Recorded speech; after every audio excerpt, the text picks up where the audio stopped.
ตำกุ้งเด้อพี่น้องเบิ่งเครื่องก่อนพูดน้ำตำกุ้งตาแซ่บบ่พี่น้องเอ้ยตำกุ้งกินกับข้าวปุ้นกุ้งกับตัวใหญ่กุ้งก็ได้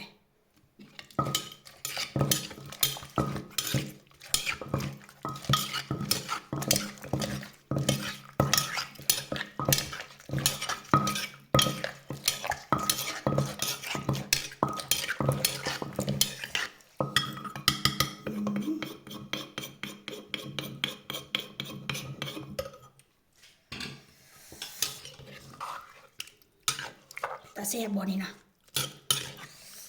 ตำกุ้งมาเด้อมากินน้ำกันเด้อ